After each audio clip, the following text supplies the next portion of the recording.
Morning साथीहरू, नमस्कार जुजुलप्पा। म हुँ राधा प्रधान फ्रम कालिम्पोङ। अनि आजको बिहान चाहिँ यस्तो भइरहेछ है। अहिले 5 बजे कि माथिसम्म मर्निङ वक जानु पर्यो भनेको थियो। हेर्नु न, भुसभुसे पानी आउँदो रहेछ हो। दिन चाहिँ यस्तो भइरहेको छ, एकदम अन्धकार यस्तो भइरहेको छ। सबै यो के भन्छ त्यो बादल के कुहिरो लागेको क्या, यस्तो लागिरहेको छ। यो माथि त झन् अँधेरो भइरहेको रहेछ कि मलाई जानु डर लाग्यो नि त उकालो। अन्त अब यहीँनिर जस्ट अलिकति हिँड्छु, वक गर्नु पर्यो। जिउको वेट एकदम बेसी बढेर क्या, यताउता हिँड्नु एकदम समस्या, मलाई समस्या भयो। अब यस्तो हुन्छ नि त, दिनभरि दाजुसँगै बसाइ हुन्छ मेरो होइन। अन्त कहीँ जानु पाउँदैन। अन्त त्यहाँ पहिला त पुरा यताउता हिँड्थेँ र त्यो बिना मोटो भएको थिइनँ म कि। बेसी मोटो हुनु पनि ठिक हुँदैन नि त अब होइन, हेल्थको लागि राम्रो होइन। अब घरमा बसी बसी खानाहरू त खाइन्छ, कामहरू पनि गरिन्छ, तर वक भनेको चाहिँ त्यो घरको हाम्रो काममा चाहिँ जोडिँदैन रहेछ क्या। त्यो आफूले एउटा रुटिनै बनाउनु पर्दो रहेछ। आफूलाई 1 घन्टा चाहिँ समय दिएर मजाले वर्कआउटहरू गऱ्यो भने बिहान होइन राम्रो, आफ्नो फिजिकल फिटनेस भनेको पनि राम्रो हुने होइन, बिमारीहरूबाट टाढो हुन्छ, टाढो बसाइ हुन्छ। अन्त यस्तो हुन्छ नि त। अन्त अब के गर्नु, अब म निस्केर हिँड्नु पाउँदिनँ, दाजु एक्लै हुन्छ घरमा होइन। छोरा आफ्नो कामले यताउता गइहाल्छ। त्यो भएर चाहिँ म त अन्त अहिले अलिअलि हिँड्नु थालेको कि अहिले जाउँ भनेको थिएन न, यस्तो त भइरहेको छ बादल लागेर हो। अन्त हाम्रो त यहाँ त त्यसै नि जङ्गल, फेरि जङ्गल छ। अन्त त्यहाँदेखि अब यस्तो भइरहेको छ। हेर्नु न, म यो माथिबाट जानुपर्छ नि त, यता माथिबाट उकालो जानुपर्छ कि यस्तो बादल लागिरहेको छ, डम्मै यस्तो भइरहेको छ। अन्त उहिले माथिबाट यसो उकालो हेरेको तबै अन्धकार। अब त्यो पनि अब त्यो खण्डर भएर जानुपर्छ हो। अन्त त्यो भएर चाहिँ मैले गइनँ। पानी भुसी लागिरहेको छ, भुइँ कुहिरो लागेर हो। अन्त मुख पनि दुख्छ छैन। यहाँबाट यसो उकालो हेरेको कि यस्तो भइरहेको छ नि त। ऊ माथि हेर्नु न, यस्तो भइरहेको छ, अन्धकार त भइरहेको छ। त्यो भएर नगएको, यहीँ गर्दैछु। र आज मेरो भिडियो चाहिँ मेरो घरमा सागपातहरू मैले लगाएको है, कतिवटा फुलहरू फुल्नु आँटेको छ। आज चाहिँ मेरो भिडियोमा चाहिँ त्यही रहनेछ साथीहरू है। मुख नधोइकन भिडियो गरेको है मैले। आयो बिहान 5 बजे हो अहिले कि, घाम लागेको भए त यसलाई त छ्याङ्ग हुन्थ्यो नि, कस्तो राम्रो हुन्थ्यो। अन्त यतिकैमा मैले भिडियो सुरु गरेको। हस् साथीहरू, अन्तसम्म बसेर हेरिदिनुहोस् होला है। ओके, फेरि अब अगाडि अहिले के हुनेछ म देखाउनेछु।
डरलाग्दो पानी आएन नि साथीहरू, डल्लै जङ्गलै सोरेर ल्याएको जस्तो बजेको कि।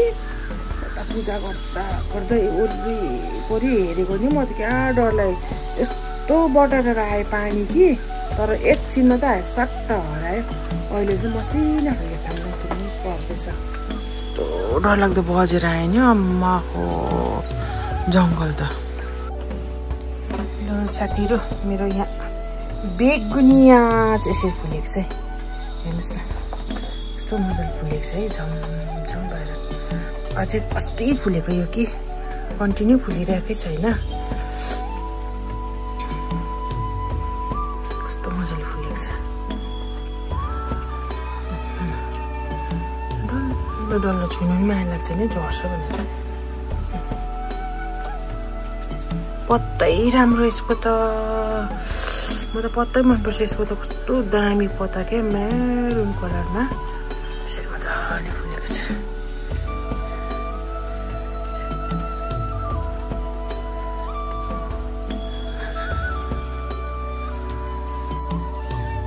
र यो रह्यो मेरो हाइड्रेन्जिया पिङ्कमा मात्रै छ यो मेरो एउटा महँगो रहेछ नि त यसको प्राइसहरू चाहिँ हिजो सोधेको बिहिबारे हाटमा महँगो पिङ्क भयो ठुलो भक्रिँदैछ भर्खर यसको त्यो कोपिलाहरू चाहिँ फुल्दैछ र यो चाहिँ जिरेनियम आइबी हो सकिबी ह्याङ्गिङमा है मेरो त ह्याङ्गिङ गर्ने ठाउँ छैन कि अन्त यत्तिकै मैले गमलामा यस्तो सिट्ठा लगाएर चाहिँ गरेको छु है फुल्दैछ कोपिलाहरू निक्क आउँदैछ यो साइडमा पनि देखिरहेछ कोपिला म त पानी पर्दा छुनु मन पर्दैन नि त र मेरो यो फ्युसिया स्टिल फुलिरहेको छ हेर्नुहोस् न मजाले फुलिरहेको छ माथिसम्म फुलिरहेको छ अझै कति चाहिँ झर्यो यो चाहिँ सेतो जिरेनियम मजाले फुलिरहेको छ अरू चाहिँ भर्खर कोपिलाहरू हुँदैछ हो यो सेतो चाहिँ अस्तिदेखि फुलेको कोपिलाहरू थुप्रो देखिरहनु भएको छ है मैले पानी पर्दैछ र मैले नछुएको होइन माया लाग्छ नि त फुलिरहेको छुनु अनि यो चाहिँ मेरो एन्थिनियम हो यसलाई चाहिँ मैले यता राखेको छु अरू चाहिँ उता बढाउने नै छ होइन अर्को पनि सुट गर्दैछ फुल्नुको लागि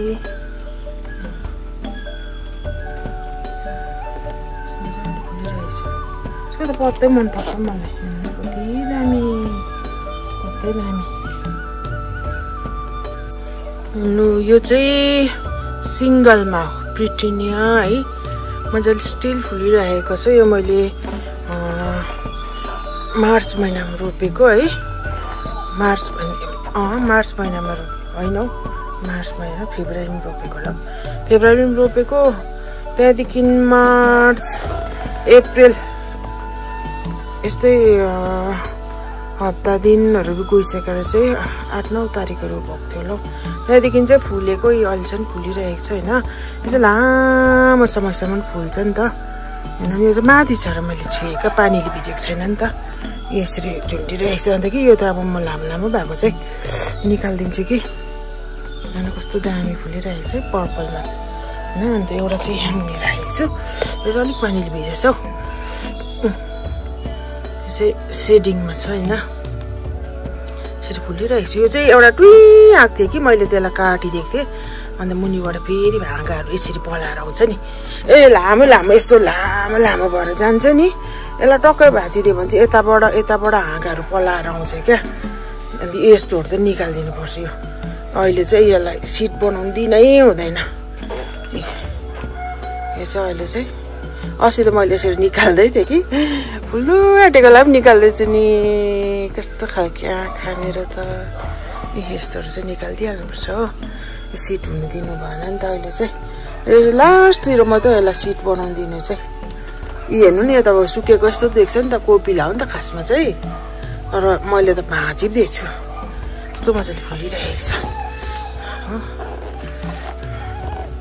आज मेरो बारीको भिडियो बनाउँ भनेको थिएँ भएन पानी परेर कहाँ पस्नु डल्ले खोर्सानीले फुल खेल्दैछ ल बल्ल यतिको भयो दिन चाहिँ उग्रियो नि के भन्नु अँधेरै छ छनु त हो अन्त डल्ले खोर्सानीले फुल खेल्दैछ हो फुल खेल्दैछ होइन यत्रो त चिचिला भइसकेको छ अन्त साग मजाले भएको छ अब यति बेला पस्नु हुँदैन पानी पर्दा लाई लाग्छ फेरि होइन त्यो भएर म बारीको भिडियो चाहिँ म बनाउँदिनँ हजुर अब पानी उग्रिन्छ जस्तो लागेन मलाई आज मेरो भिडियो चाहिँ यस्तै हुनुपर्छ खच्चर मच्चर सबै अब म एउटा कुरो देखाउँछु हेर्नुहोस् है त साथीभाइ हो म डर लाग्छ यता मिलाउनु सिक्लिन्छ भनेर अरू भन्नु नि माथि सुकेको हाँगा छ नि अत्रोबाट कि त्यो भएर मलाई त आउनु डर लाग्छ।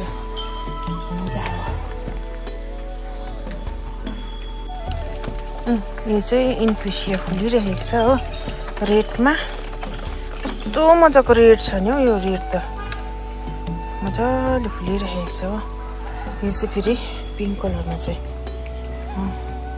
यो चाहिँ मैले यस्तो मिक्स गरेर रोपिदिएको छु।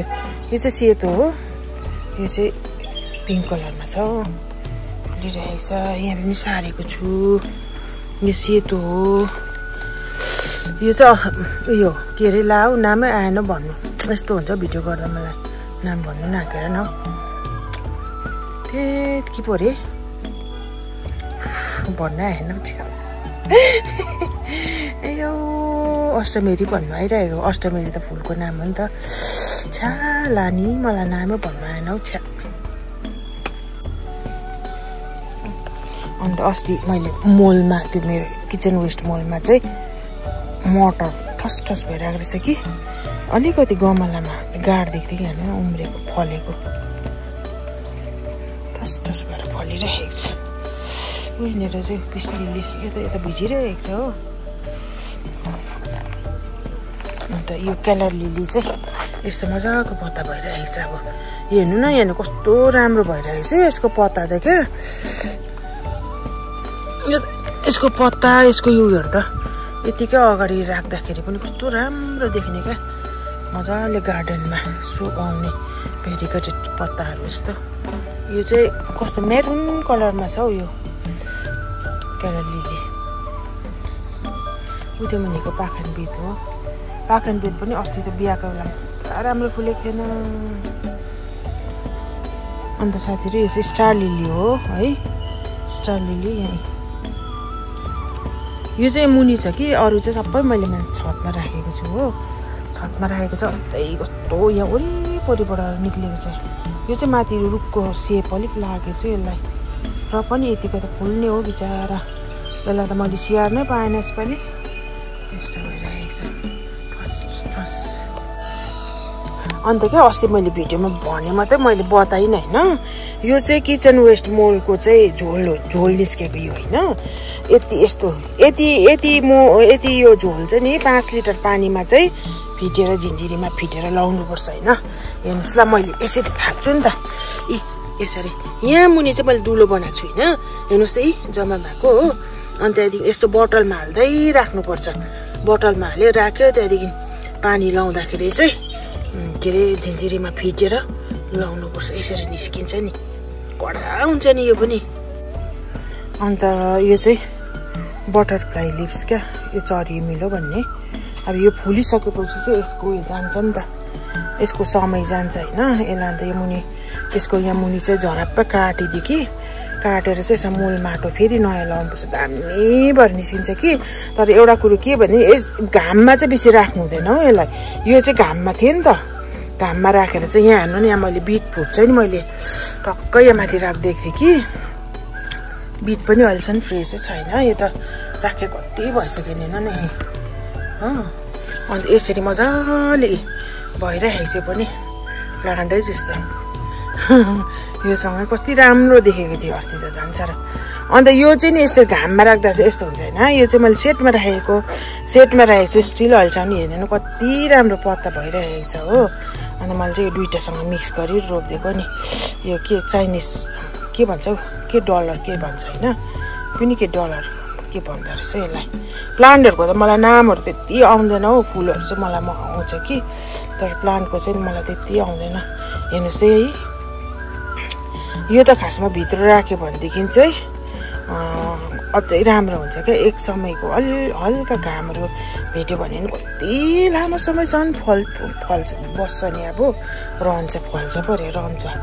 उल्टा बोल्ने बानी भयो के हो हुन्न। कति राम्रो छैन त पत्ता यसको। यो चाहिँ मैले सेटमा राखेको थिएँ नि त। सेट भन्दाखेरि नि माथिबाट त्यो के अरे अरू केले यस्तो यसलाई ढाकिरहेको थियो क्या माथिबाट एन्थोनियमको पातहरूले के अन्त त्यो भएर मुनिबाट चाहिँ मजाले सेट भएर बसेको यस्तो राम्रो भइरहेको छ। कति राम्रो देखेको है। यो एन्थोनियमहरू पनि यस्तै हो, घाममा बेसी राख्नै हुँदैन। यो घाममा बेसी राख्यो भने यसको पत्ता सबै जल्छ नि। यहाँ हेर्नु न कस्तो ठुल्ठुलो पत्ता छ। यो चाहिँ सेतोमा हो है, अन्त उनीहरू चाहिँ रातो। यो त भर्खर सारेको मैले होइन, यो चाहिँ सेतोमा। यसको पत्ता मात्रै हेर्नु न यहाँनिर कस्तो दामी भइरहेको छ। यसरी यो एन्थोनियमलाई नि एकदम सेटमै राख्नुपर्ने हो, घामले त पुरा जलिहाल्छ नि नभए। अन्त यो खालके कटिङ काँडा छ मेरोमा कि यो भिन्दै हो, यो भिन्दै खालकेमा हो होइन। यो चाहिँ मैले मिक्स गरेर रोपिदिएको हेर्नु न, यहाँ कस्तो राम्रो छ। यो कति ठुलो भएको छ। यो त यहाँनिर यसलाई चाहिँ अलिक फैलाउनु पर्ने छ। यो चाहिँ अलिक कम्ती छ, यो चाहिँ पुरै छ उतापट्टि। यस्तो मजाको भइरहेको छ। यो हेस लाउनु चाहिँ एकदम राम्रो देख्छ हौ, कस्तो दामी देख्छ। ए हेर्नु न, यहाँ त पुरै भएको छ नि। यहाँ मैले पुरै सारिसकेको छु यसरी।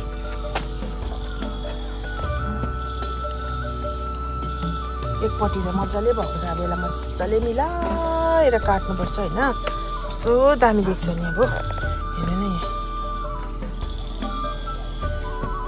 सानो हौसे राख्छ छैन त। यस्तो पनि नर्सरीमा बिक्री हुँदो रहेछ। म छक्कै परेको अस्ति होइन पोहोर क्या फुल मैले हेर्नु गएको थिएँ कि महँगा परेको रहेछ। यस्तो हेर्छु हाम्रो घरमा भएको जस्तो लाग्छ। यस्तो दामी पनि थिएन हौ। अबे भगवान् यो पनि रहेछ भनेदेखि बिक्री हुन्छ त, यो पनि हेजमा लाउँछ नि अरे। ए कस्तो राम्रो भइरहेको छ मेरो घरमा त भनेर भने। यहाँ हेर्नु नि, यो चाहिँ ब्रह्मकमल होइन। यसको स्टिक चाहिँ परबाट आएको छ, पर ठुलो ज्यान छ। यो ब्रह्मकमल चाहिँ मेरोमा भएको छ किन यस्तो राति मात्रै फुल्छ जहिले पनि। मैले त त्यो सर्ट भिडियोहरूमा चाहिँ हालेँ कि, तर यो लामो भिडियोहरूमा चाहिँ खिच्दै मैले उयो गरेको छु क्या। बिर्सेछु कस्तो दामी फुल्छ तर पिङ्कमा। आधी एन्थोनियम चाहिँ मैले यता राखेको छु होइन। यसको झन्सारी त्यो नयाँ पत्ता निस्किन्छ नि, यस्तो दामी हुन्छ हेर्नु न। यहाँ त पत्ता पानी जमिरहेको रहेछ।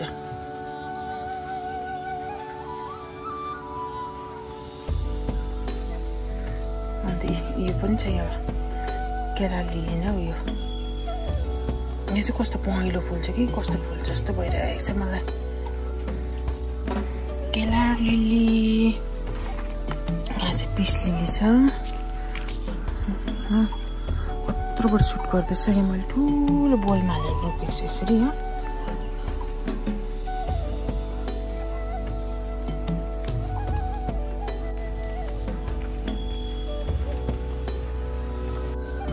अन्त साथीहरू मेरोमा चाहिँ सयपत्री, पोहोरको सयपत्री है। मैले अस्ति मैले फुल रोप्दा भनेको थिएँ नि, त्यो डबल मुन्टाहरू चुडेर 3D कटिङ भनेर भन्छ नि, हो त्यस्तो गरेको मैले। यसलाई कत्रो भएको थियो झ्याङ, अझै फुलिरहेको छ हेर्नु नि हो।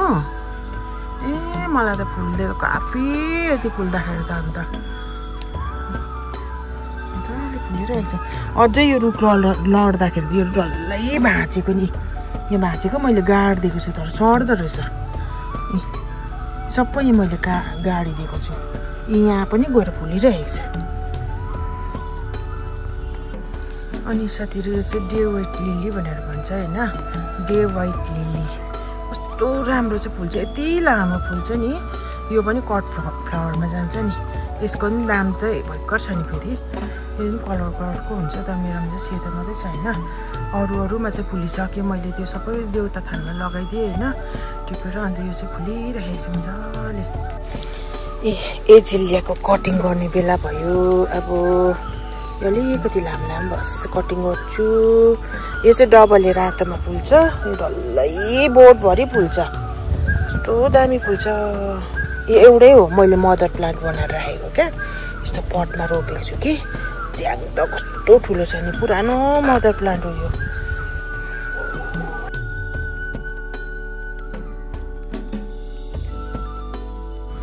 ल बल्ल घामको दर्शन भयो, बल्ल घामको दर्शन भयो। राम्रो उग्रेको चाहिँ छैन। अब यति नै मेरो आजको भिडियो साथीहरू। मैले आज चाहिँ बारीमा पसेर चाहिँ म त एकदम कामहरू गर्नु पर्यो भनेर भनेको थिएँ कि भएन। त्यो त के हो लडी के हो पुग्नु भएछ फुलको बोट त। सयपत्री पनि सरी मेरो अस्ति रोपेको होइन, मैले त्यो दिन रोपेको एउटा नि ओइलेन मजाले सर्यो इभन मैले त्यो डल्ले खोर्सानी भुइँमा सारेको त्यो पनि सर्यो मजाले सर्यो अन्त मेन चाहिँ गिन्दरी सागको उम्रेको छ कि अनि त्यो चाहिँ मलाई उखाल्न माया लाग्यो अन्त काँक्रा चाहिँ चिचिला लाग्दैछ हो काँक्रा त हाम्रो कालिम्पोङमा त कति साह्रो महँगो हो अस्ति मेरो छोरीले ल्याएको 120 रुपियाँ केजी काँक्रा अन्त पछि चाहिँ दुधको गाडीमा यहाँ बेच्नु ल्याउँदाखेरि चाहिँ 100 रुपियाँ गरेर राखेको थियो हो अन्त हुन त यति बेला त फलेको छैन नि त अन्त मैले चाहिँ पहिला अस्ति नै रोपेको यसलाई खाँदै गरेको हुँदैछ भने चाहिँ भएको छ पुरा चिचिला लाग्दैछ मलाई अनि साथीहरू आजको भिडियोबाट चाहिँ म बिदा लिन चाहन्छु है यस्तै भयो खिचिरमिचिर रेन्डम भ्लग नै भयो है अन्त कतिवटा थियो अझै कुरोहरू मैले बिर्सेँ भिडियो लानुहुन्छ भनेर मैले उयो गरिनँ सम्झिनँ अब घरको काम अब घाम लुगा धोएर हिजो पुरा थाक बनाएको थिएँ नि त अनि सुकाएर चाहिँ आधी कल चाहिँ बनाएर मैले भित्र उयसमा सिटिङ रुमभरि फैलाएर राखिरहेको छु अब त्यो चाहिँ सुकाउँछु होइन अब काम घरको काम भटाभट हुन्छ मेरो आजको भिडियो चाहिँ मेरो यति नै अन्त म लास्ट एउटा कुरो चाहिँ के देखाउँछु भनेदेखि यहाँनिर चाहिँ मेरो ड्रागन फ्रुट हुँदैछ होइन यो चाहिँ मलाई बहिनीले ल्याइदिएको थियो कि यति मात्रै थियो उसले ल्याइदिएको चाहिँ यति मात्रै होइन यो नयाँ सुट गरेको यसले फल्छ होला भनेपछि यतातिर हाम्रोतिर त्यस्तो भयङ्कर घाम लाग्ने त होइन तर पनि कस्तो खालके लोकेसनमा चाहिँ फल्छ यो साह्रै ठन्डामा त हुँदैन होला अब हेरौँ यो यत्रो ठुलो भइनु न कति छिटो उसले ल्याइदिएको कति पनि भएको छैन नि यो ल्याइदिएको कति पनि भएको छैन हुँदैछ यसो साथीहरू अब म भटाभट काम गर्छु है आज यतिकै जिङ्ग्रिङ्ग भएर नै मेरो ब्लगहरू सक्यो खासमा म वकमा जान्छु भनेर बिहान छिट्टो उठेको नि त त्यतिकै भयो हस् साथीहरू फेरि भेटौँला अर्को नेक्स्ट ब्लगमा ओके बाई बाई